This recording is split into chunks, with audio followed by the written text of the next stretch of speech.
Bonsoir. Réflexion. Je vais vous poser une question. Imaginez que vous voyez un voleur prendre dans un magasin de la marchandise et le mettre sur sa voiture, sur sa camionnette. Et vous, en tant que, on va dire comme ça, religieux, fervent de toutes les lois de la Torah, vous allez le voir et vous allez dire « excuse-moi, mais c'est interdit parce que la Torah interdit de voler ». Vous allez dire « mais il va me rigoler au nez, qu'est-ce que c'est que ça ?»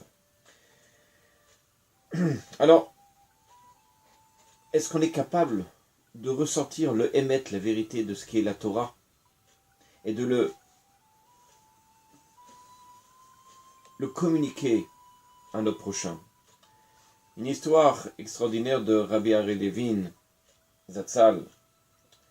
Une fois en pleine nuit, c'était dans le Chouk Machane Yehuda, en Eretz, bien entendu, à Yerushalayim. Des gens viennent frapper à la porte de Rabbi Ari Levin, en disant « Regardez Rabbi, il y a un voleur dans le magasin et on n'ose pas aller le voir et on ne sait pas quoi faire. » Bien entendu, ils avaient peur, ils ne savaient pas la réaction du voleur. Peut-être que le voleur allait sortir une arme ou va savoir quoi. Rabbi Ari tranquillement, il se dirige vers le magasin et il voit le voleur tranquillement en train de finir de mettre les provisions sur le camion. Il va vers lui, il lui dit « Mais tu es un voleur, tu sais pas que c'est interdit, selon la Torah, de voler ?» Le voleur le regarde comme ça, étonné, il voit Rabbi Levin, bon, il voit que c'est quand même quelqu'un, un rave, un certain âge.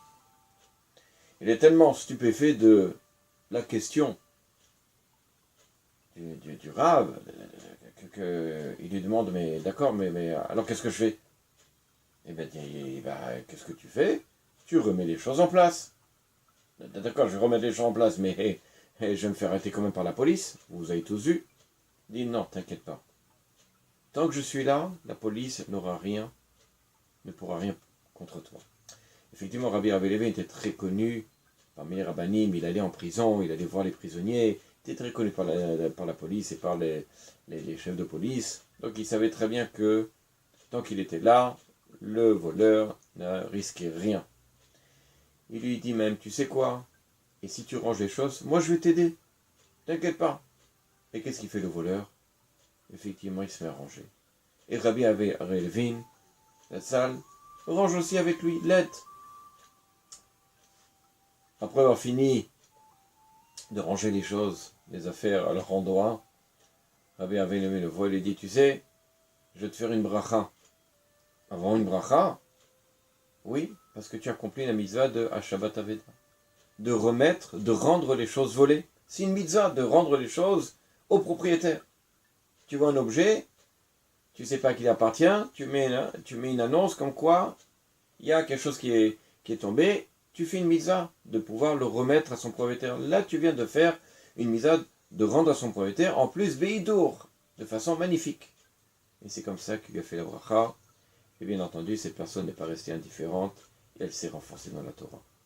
Vous comprenez que lorsque l'on veut attirer des gens, lorsque l'on veut avoir un contact pour faire comprendre ce que c'est que la Torah, il faut avant tout, aimer celui qui est en face de soi. Si on vient juste simplement pour dire, tu sais, tu es un mécréant, tu es, etc., la personne vous en rira au nez. Mais si vous venez parce que vous savez qu'en face de vous, c'est votre frère, il est en danger, et vous venez avec tout l'amour qui est, et ça se perçoit aux yeux, à votre visage, mais il suffit que quelques mots sortent de votre bouche pour que celui qui soit en face soit influencé par vos paroles. À bientôt.